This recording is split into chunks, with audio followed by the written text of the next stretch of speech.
Hello, everyone, and welcome to another episode of the Atomic Podcast. Today, I'm super excited to be talking to Junaid Islam, and I'm going to give you some details on Junaid. But first, I'm going to also let Junaid give some really wonderful background that's both extensive, but I think super important right now in terms of security, generative AI, and healthcare.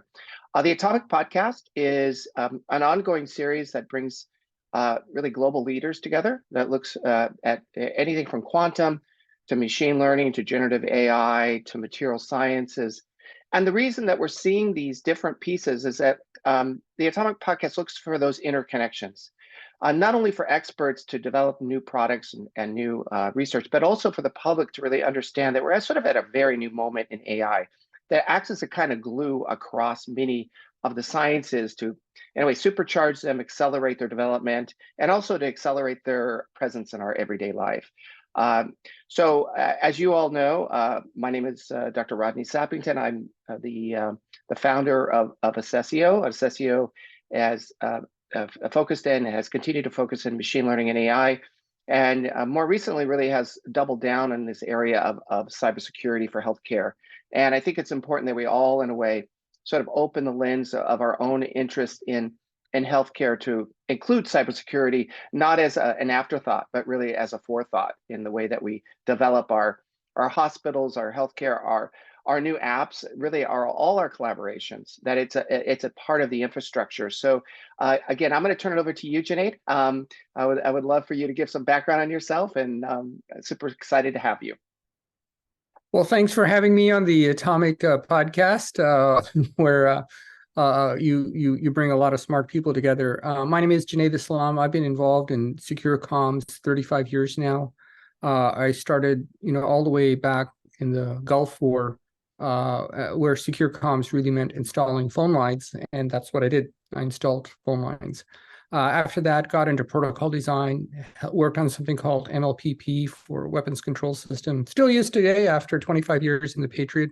Did MPLS routing at Cisco, then at DoD after that in 2002 was in net-centric warfare. Then did some security work for the Coca-Cola company, then became a contractor at the intelligence community for something that became Zero Trust. And now I'm a part of a cool company called XQ Message that does something called Zero Trust Data.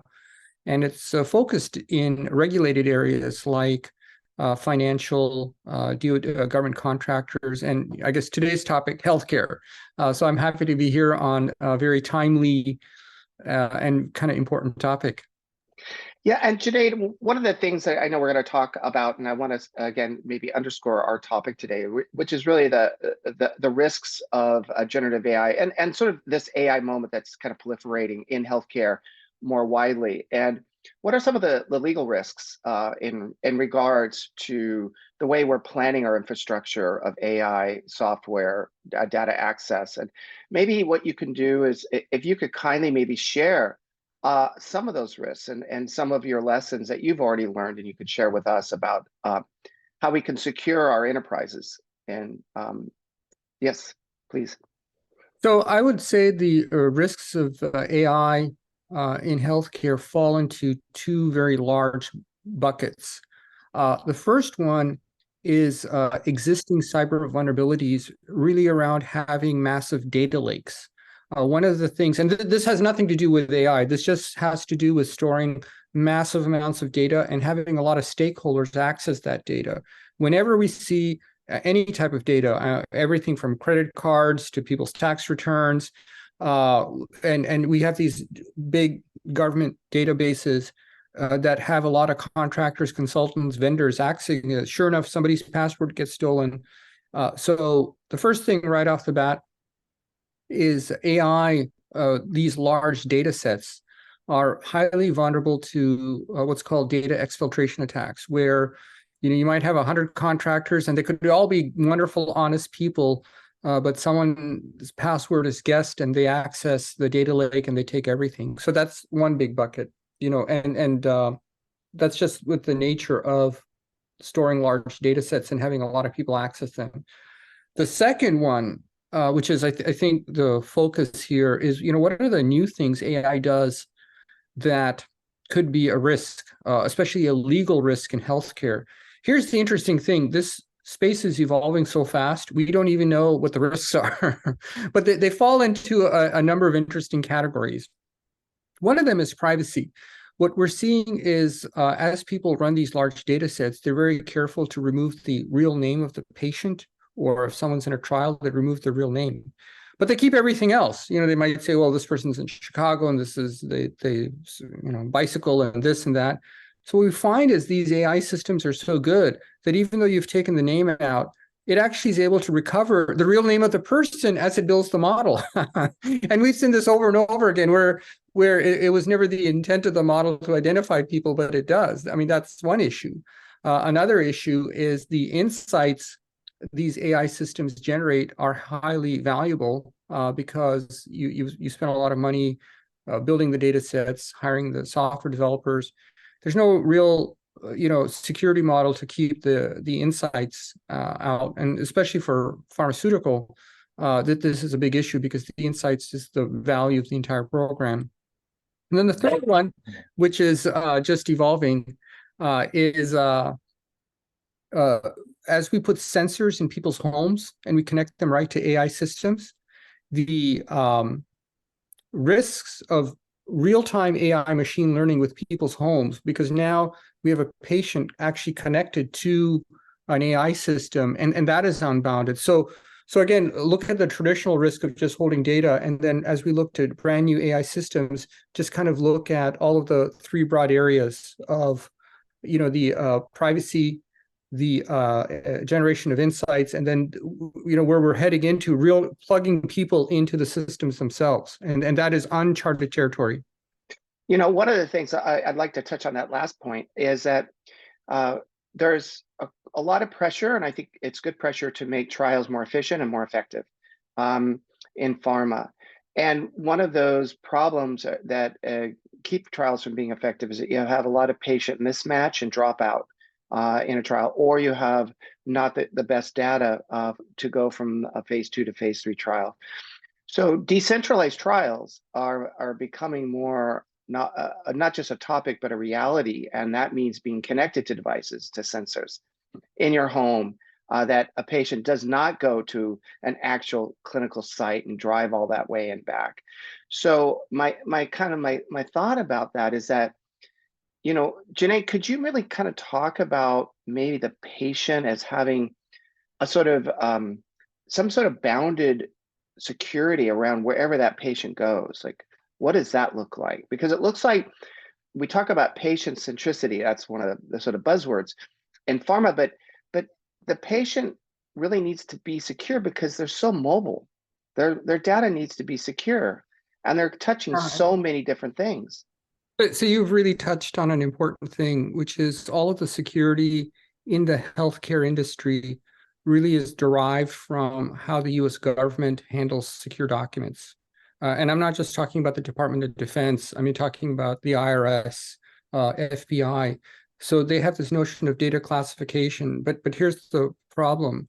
We're really talking about documents in a facility where people have security clearance, where this facility is secure, and there's very little change. I mean, there's not much change at the IRS. They've been doing the same thing forever, right? So the problem is the healthcare industry and HIPAA specifically have adopted these frameworks, which are really around documents. And here we are, as you said, heading into this new world that's about the patient, whether it's a patient in the trial or the patient, especially the elderly at home, and we have sensors attached to them, right? So it's the entire life cycle. And really, we need to go from a model that's document focused to one that's patient focused. This is completely uncharted territory. So we really have to look at the human being as the anchor of the system and the things they're connecting to changing. So let's take a patient as an example. As you have a patient going through their healthcare, and I know you've looked at lung disease in your own research work for a long time. There's an arc of the early diagnosis, then the investigation, then the surgery, then the follow-on. So the doctors are changing, the Recovery people are different. The people at home are different. So we really need a new security model that's fluid and actually matches the individual. So this is true not just in the care perspective, but it's also just as true in the research perspective. As you've pointed out, research is going from paper pencil to sensors. Meanwhile, everything we have in the medical regulatory framework is document-based. Well, we don't have documents in either, right? And we need to really rethink how we're going to do this, because in a lot of cases there are no documents per se anymore. It's all digital. It's all very fluid. It's a lot of software. It's a lot of data sets. It's data that's flowing between people in the medical or healthcare that are specialized. Some are doing imaging analysis. Some are doing X-rays. Some are there's any number of companies doing lifestyle. They take your iWatch and they kind of build a psychographic profile of you, of what you're really like. You bring up something, I just want to make an analogy. So in the paper world, it's called clinical pathways. So in oncology, cancer care, what happened, and it was very painful, still exists to some extent today, is that a patient would go to one specialist, they would have a file, they'd go to another specialist, they'd have another file, they'd go to, and those files and that information was not going back and forth. Even though so they called it a clinical pathway so that all the different specialists were really on board at the same time. They would collaborate. They'd be in the same room, or at least on the phone or on Zoom and so forth. So this idea of collaborating and being coordinated, that coordination of care has been super important to better the treatment of oncology patients. So what is that equivalent then in the digital space, in the cybersecurity space that you can kind of think about? Well, the thing that is equivalent is this notion of a secure enclave, which is a concept we see in the Department of Defense. So secure enclave traditionally used to mean a secure facility like a military base with a lot of fencing and a lot of doors. But the military itself, or the Department of Defense, has evolved with really operations around the world and coalition networking. All U.S. military operations are coalition. That is, there's always the host country, there's always partner countries, the Five Eye. So we have this notion of an enclave, and the enclave, or a virtual, and there's different words, but they mean the same thing. Either it's a virtual enclave or a zero trust enclave, but the notion is you create an association with a set of players who might be people in uniform, might be intelligence analysts, because these are government operations. There's always lawyers. You don't see this in Hollywood movies, but there's plenty of lawyers in a military operation. So everybody's kind of working together. So I do think we do have a model that can be applied to healthcare of creating this enclave. I think, though, we're in the early days of that, and this could be a huge growth area as we shift. And so we have two drivers people need to think about. One, as you've introduced, AI, which is a gigantic driver. But I think the other is the economics of the healthcare industry itself. Healthcare itself is changing with a lot of newer players, a lot of new startups. Typically the word startup and healthcare don't show up in the same sentence, right? But we're seeing a lot of new approaches, and part of the dynamic is making care more cost effective or more cost efficient. I mean, that's one of the big drivers, and so I think those kind of macro shifts, the AI emerging, the sensors feeding the AI, and then the healthcare industry itself morphing to from big organizations to thousands of very specialized groups showing up and providing care at different aspects of where the patient is, or different aspects of where you are in the research phase. Yeah, one thing I want to mention, working in biotech and pharma and healthcare for so long, is I'll say kind of like two phrases. One is risk adverse and trust. So there might be quite a few innovations in AI and machine learning and full stack software that pops up on your laptop as a doctor. But does that doctor trust it?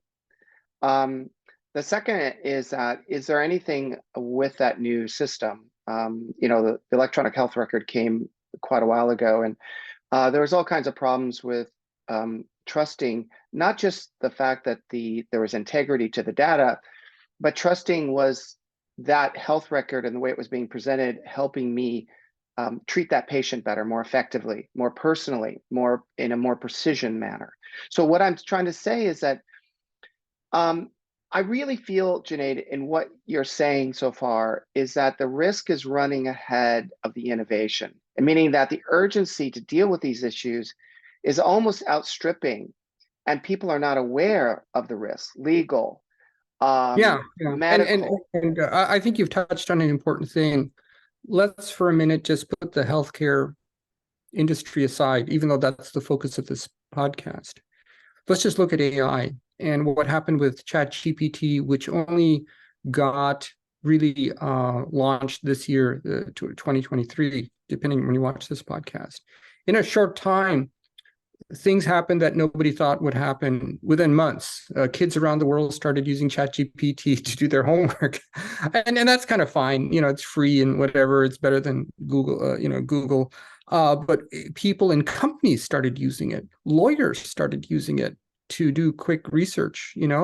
And a lot of issues opened up on, is it legal to use ChatGPT if you're a professional, if you're a doctor, if you're a lawyer? What are the privacy issues? Because you use ChatGPT, it remembers. I mean, the ChatGPT gets smarter every day as people use it because it remembers how people use it, right? So we're not talking about healthcare, we're just talking about AI, and we could see unknown applications, unknown risks, no legal framework. No, and people aren't even sure, are they supposed to regulate it or not regulate it? What are proper uses? Is it, what's the privacy model? Because it's all opt-in. I mean, they didn't force you to use it, right? So that's just, now let's just jump to a completely different industry. Smart cities, smart transportation. The world is going green. People are putting sensors everywhere, cameras everywhere for good reason. I'll use a really simple smart transportation example. Everybody has had the experience of being at a red light where there's no other cars on the other parts of the intersection and you're just waiting there, right? Now multiply that with red lights around the world and you have really a huge waste of resource on a global scale. How about a simple solution? Why not just put a camera? Those cameras, smart cameras are cheap. They could just see that the other parts of the intersection are empty and make your light green. Everybody's better off. But here's the rub in smart transportation cities. That camera now knows you and where you are. Now, if you multiply that and put that through the whole city, these cameras know where everybody is and know where people came from, where they met, who they're meeting, because they can see the convergence of car. So that's just one smart application of a dozen. Smart energy. All of these systems are hyper aware. They know everything. Again, just as we talked about AI, new behaviors that we've never understood. I mean, we go through red lights or green lights all day. We never worry about this thing knowing who we are and where we're going and our identity. But here we are. So, what's the legal framework? We don't know. What's the liability if the camera system gets hacked and it uses it? I mean, there's already been cases where thieves have broken into these security systems to see when people leave their homes, and then they know when's the right time to rob the house, right? So here we have AI, new territory, we don't understand it. Here we have sensors, new territory, we don't understand it. Here we have healthcare that merges AI and sensors, and we really don't know what it's going to do. I mean, everybody understands the magic, the potential of AI in healthcare with sensors, really to do analysis in a way that we've never been able to do, to spot things in behaviors, subtleties in food or exercise or your background that are impossible to do in a clinical trial. The ability that your phone can be your personal doctor and follow you around to make sure you're doing the right thing, eating the right thing, is very powerful stuff. But we're really in a kind of immersive world now that we don't understand, just because the underlying technologies behind this next generation healthcare, the AI and the sensors, well, we don't understand that either, right? So the modern healthcare is now being built on two mega systems of global scale that we don't even understand.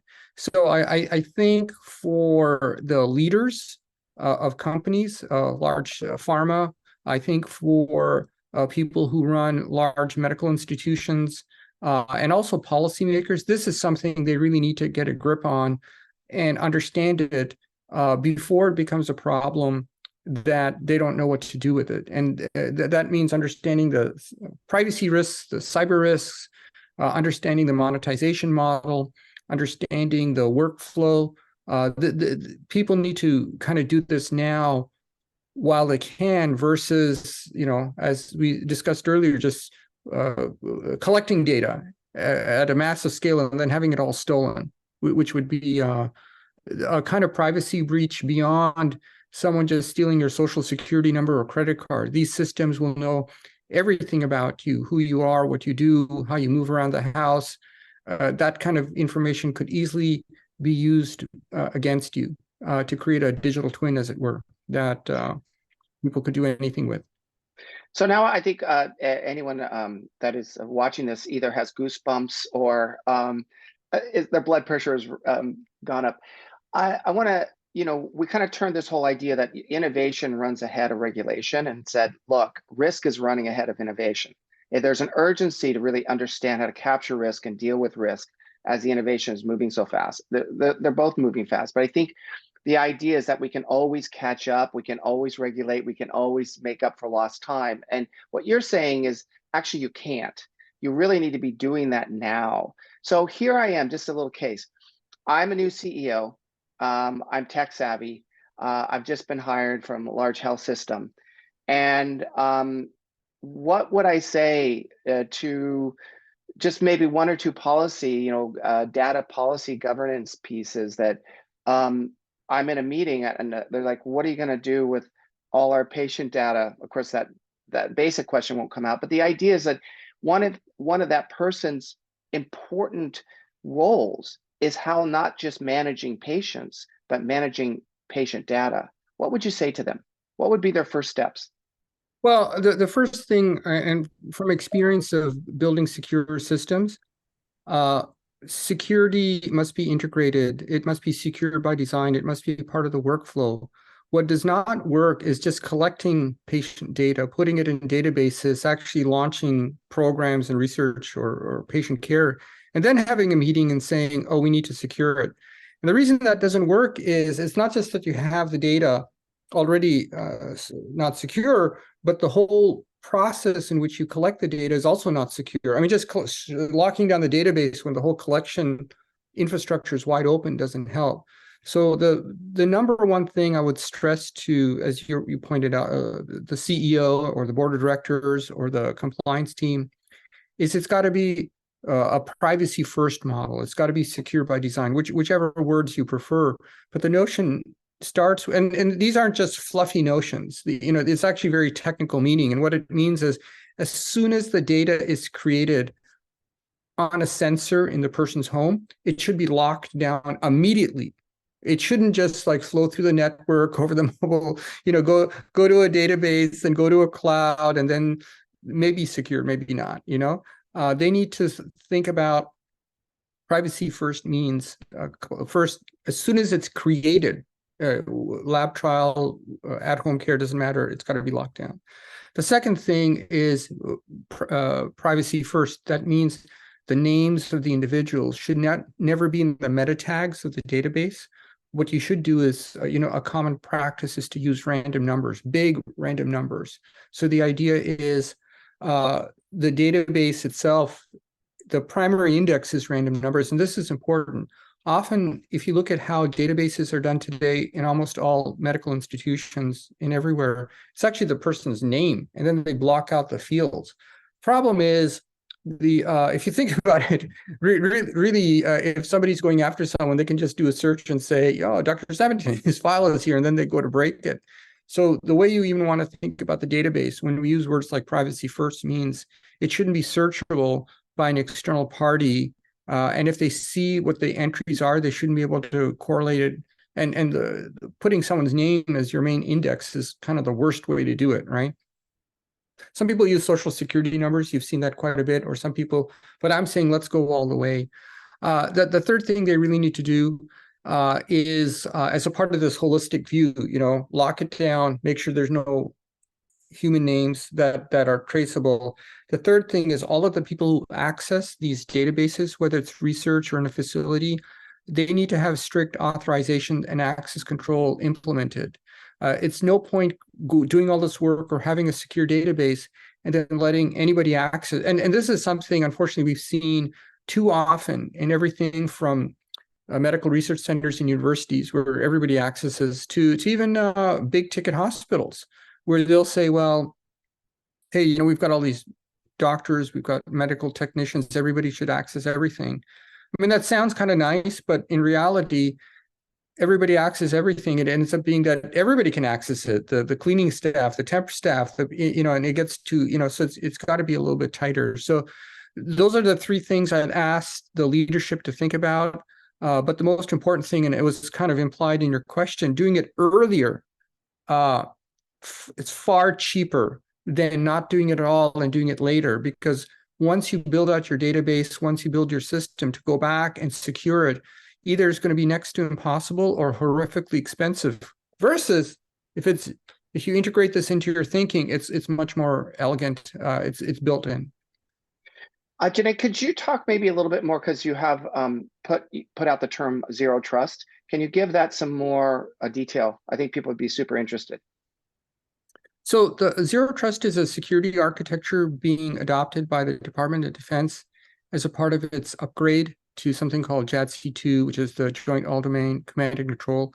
And what's happening at the Department of Defense is really for the first time, sensors and AI and decentralized compute and human beings are all merged into a system. Right now, when you see a drone, the drone typically connects to an Air Force satellite, which goes all the way back to the Air Force, which then gives it to the Marine Command, which goes to another satellite. So the thought was, well, if you've got a Marine in the Middle East or somewhere in the world, and a drone is flying, shouldn't they just be able to connect to them? So the architecture to enable this means the Department of Defense had to rethink the whole security architecture to do this, right? So they came up with this notion of zero trust and the zero trust architecture, or zero trust security. Now, the word zero trust actually is very old. It's not a new term. It's actually from the Cold War. So typically, if you thought someone was a Russian spy, you had zero trust in them, and you did a set of countermeasures around them. You looked at who they spoke with, or, you followed other people, not just that person. you probably went through their garbage. This is kind of very famous stories of FBI going through people's garbage. So this notion of zero trust, and it's a weird term but once you understand, it's about what's the thing that you don't trust. So when you have zero trust data, what you're saying is the data doesn't trust the people or the sensors or the compute, because the hacker could be anywhere.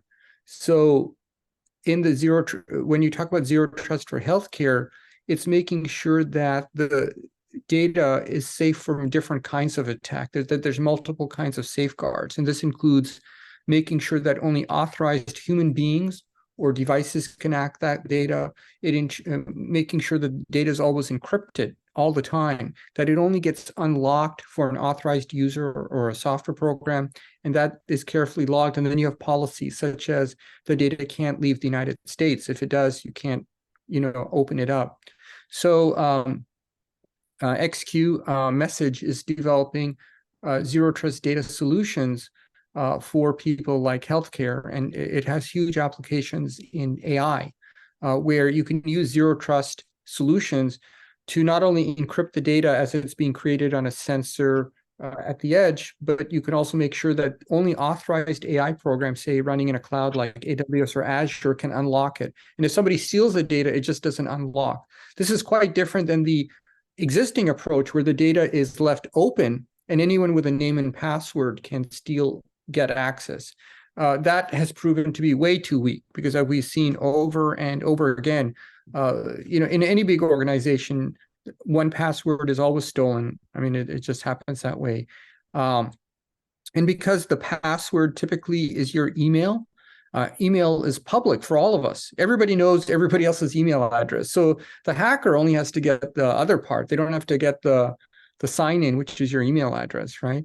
So this is why using a concept like zero trust data, where the U.S. government has already spent a huge amount of money refining it, is a good starting point for the healthcare industry.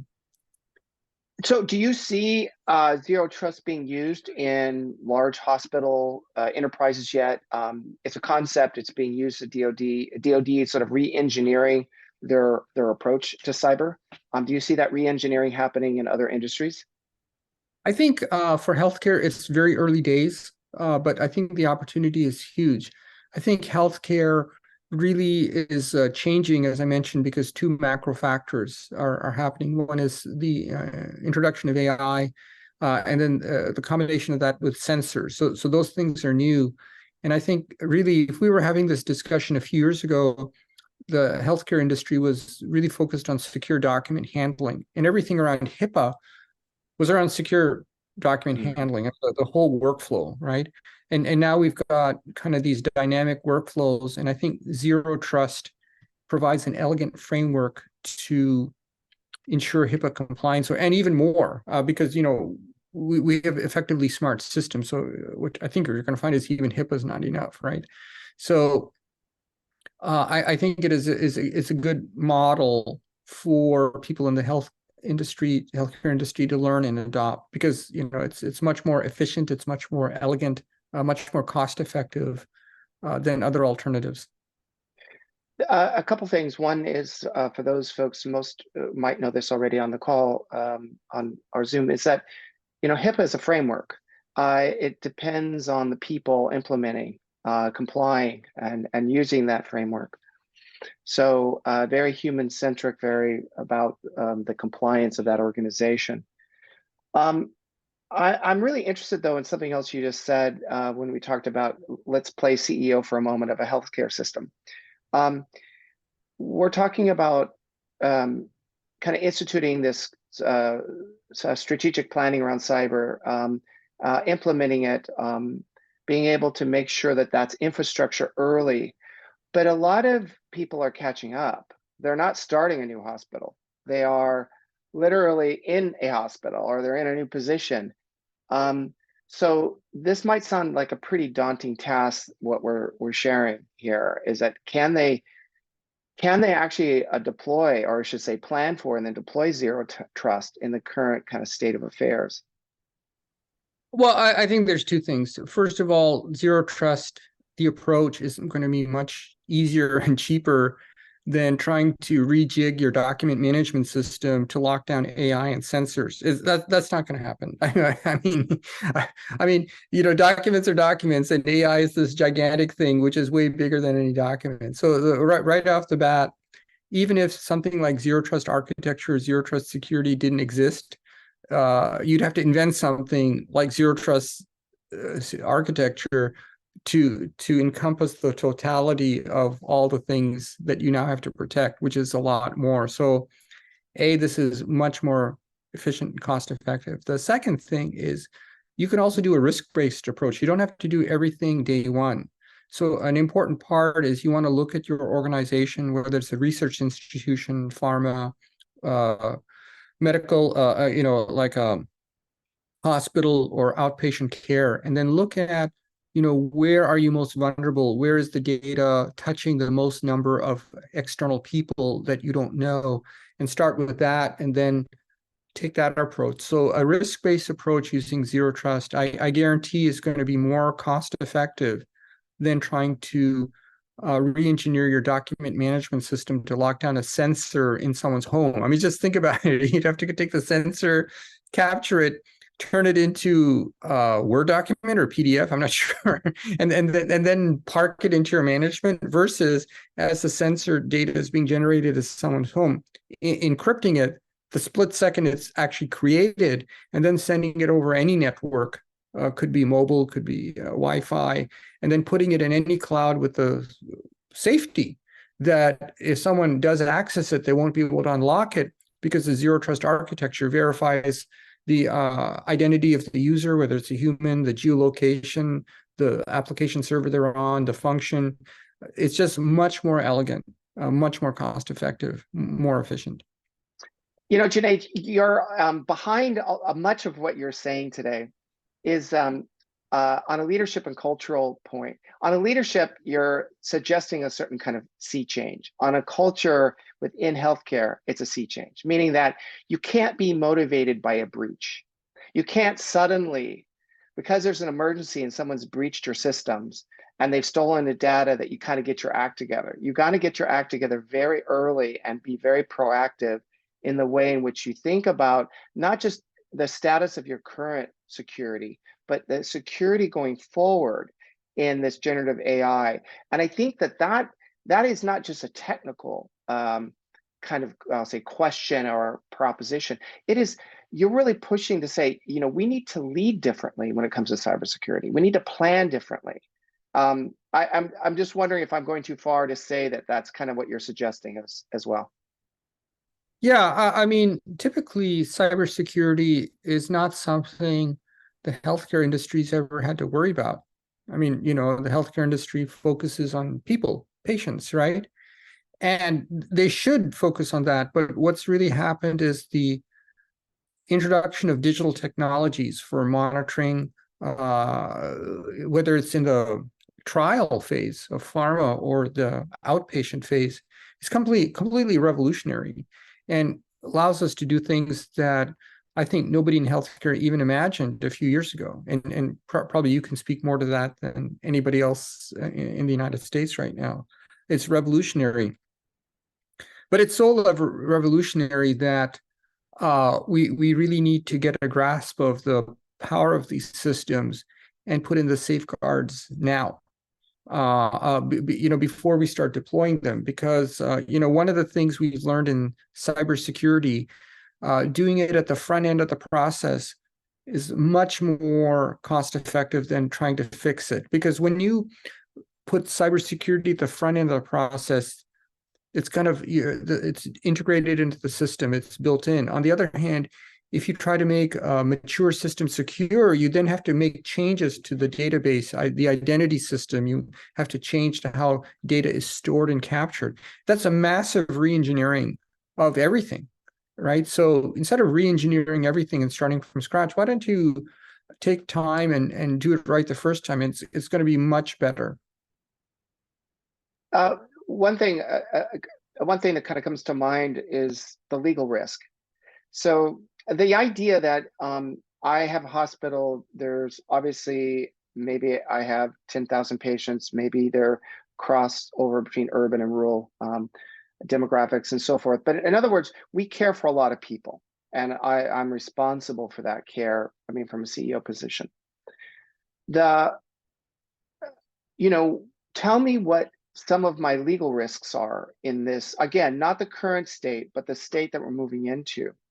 And how, instead of having an army of lawyers, how could I maybe reduce that risk in a cybersecurity sense? I know there's no magic answer here, but I just thought I would throw that out. I think, unfortunately, the risks are very unknown, which means they're potentially large. Certainly, if you're in the pharma side at the beginning of the cycle, if you don't lock down the data you collect and protect the identities of the people in your trials, you could be sued right there for any number of issues, let alone the extortion play, because while people might have released their rights to privacy in joining your trial, they certainly didn't give those rights away to the people on the internet who want to steal their identity for credit card fraud, right? So, on the research universities need to think about that legal risk. Then certainly as people are developing drugs or new treatments, they need to watch out the intellectual property risks. You might pour tens of millions or hundreds of millions of dollars, in some cases billions, into a new therapy, a drug, a new implant.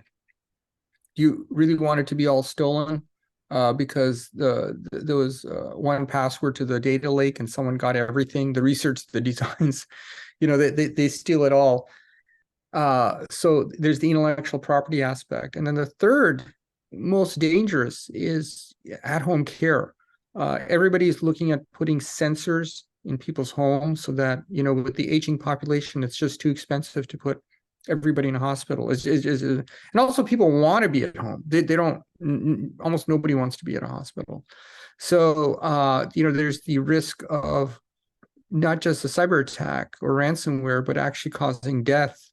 And that's new legal territory. If somebody hijacks a system and causes the patient to die at home, the question is who's liable?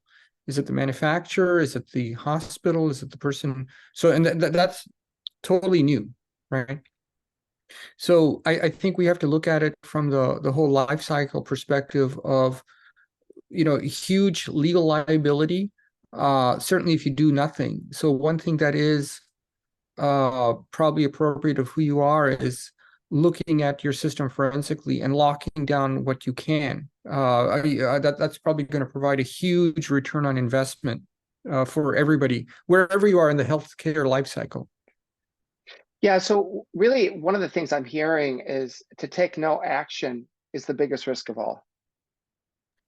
Yeah. I mean, if the executive staff says, "Hey, we're going to just wait and see," that's you're literally playing with fire, because what you're saying is we're not going to lock down our data.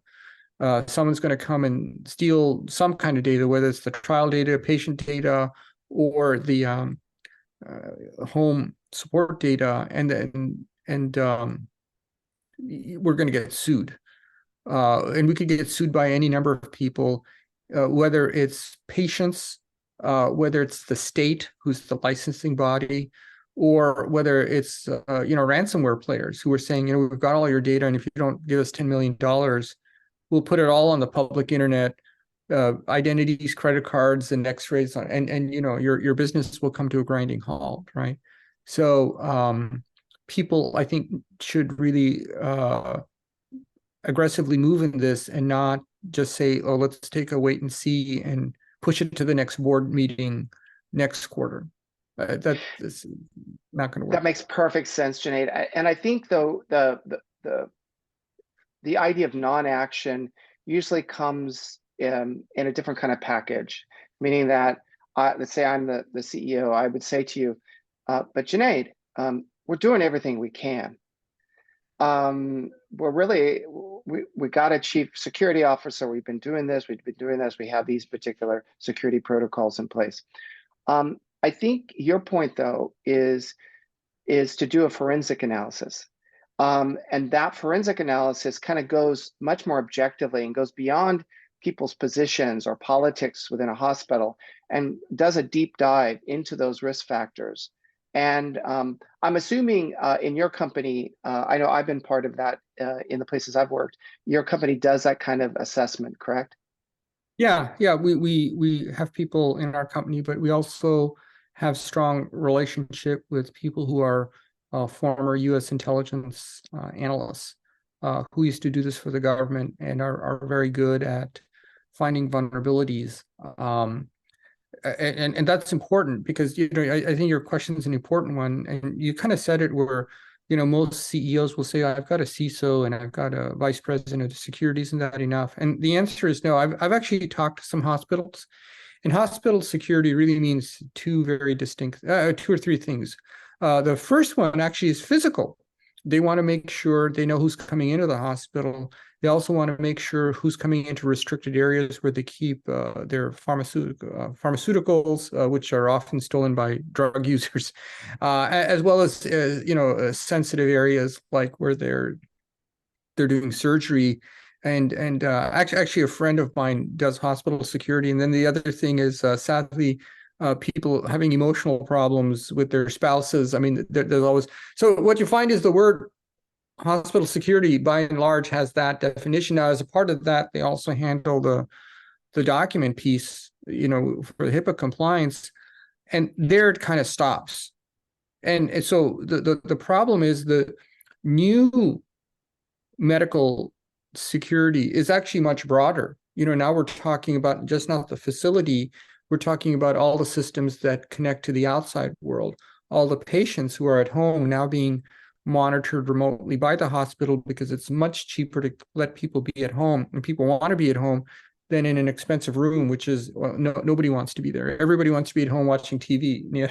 So So I think when a leader says, we've got a security person, I would, without even knowing who they are or what they've done, I could guess right off the bat, it's very physical focused, very HIPAA compliance, and really not talking about these new systems which we've been discussing, the emergence of AI, the emergence of sensors, which are going to reshape everything from the research phase to the working within the medical facility to the at-home care phase. One thing that you've mentioned to me in the past, is that when there is kind of the ChatGPT lockdown. So I have a organization, for example, that says no one's to touch this. Okay, when you're at my company, don't even try. And yet you see people on their lunch hour out there, sending. So the idea of having a policy doesn't really stop the access nor the risks. That has to be far more baked into the security protocols and cyber planning of the company itself. It cannot, from what I understand, it cannot rely on behavior itself. Correct? That's right. I mean, and ChatGPT is a great story. A lot of schools, I mean, right here in California, they block ChatGPT, and of course, it was kind of silly because every kid has a mobile phone, and they would just, in fact, there's ChatGPT homework apps specifically created to bypass anything the school does to help the kid even more. So the reason people really need to think about the whole process is to realize just to say, hey, don't use this or is not really practical. It's going to work, right? I think you really want to think about how can we collect the data and store it in a way that irrespective of what someone does or doesn't do, whether it's intentional or unintentional, there's no way that patient data is going to get out. And if it gets out, it's going to be in encrypted form. So it doesn't matter what happens, we're going to protect it. And that is a completely different way of thinking. And I think people really need to internalize that the world is becoming very different. And the other thing is you said, is this all scary? In your previous comment, I don't think it necessarily is scary. I mean, we have a choice right now whether these new technologies will serve us or enslave us. And I think with a little bit of proactive thinking by the CEO and the executive staff of whether you're research, medical, or outpatient care, you can use these technologies to serve you, not become a risk. But it requires that thinking. I'm very much with you. I'm I'll say a skeptical optimist in this space. So keeping the questions alive, but also I think, like you said, if we work together and we plan together, I think there's great things that are going to happen in this space. May I ask, as we conclude here, Junaid, how do people reach you? I know our organizations are collaborating, and you're collaborating with a number of others in this space. What would be the best way for people to reach you? Well, if you're interested in this space, you can always just email me. It's easy email. It's just my name, Junaid, Junaid, at xqmsg.com. That's 5 letters, xqmsg.com. And I'm happy to answer questions about cybersecurity and healthcare. This is a big area, as I said. And the thing is, I don't want people to go away afraid. These are exciting technologies that can really improve the efficiency of your organization and, more importantly, improve care. But you got to understand how they work. You got to properly set them up, and then they'll do what you want it to do. Just turning stuff on and hoping for the best is a recipe for disaster, but avoidable, completely avoidable through some proactive decisions that you can do right now. I can't thank you enough, Junaid, for your the scope of your knowledge and coming into this with good cheer, and also with the idea that we can do this together and that we need to do it now. We need to be proactive. I think these are like real good takeaways here. I want to mention to everyone too, this will be on the Atomic Podcast. You can find that, you can just Google that, Atomic Podcast, and you'll find us. It should be on in 2 to 3 days. So I want to thank you, Junaid, for your great work, and look forward to more discussions. Thanks for having me. Okay, take good care. Bye-bye.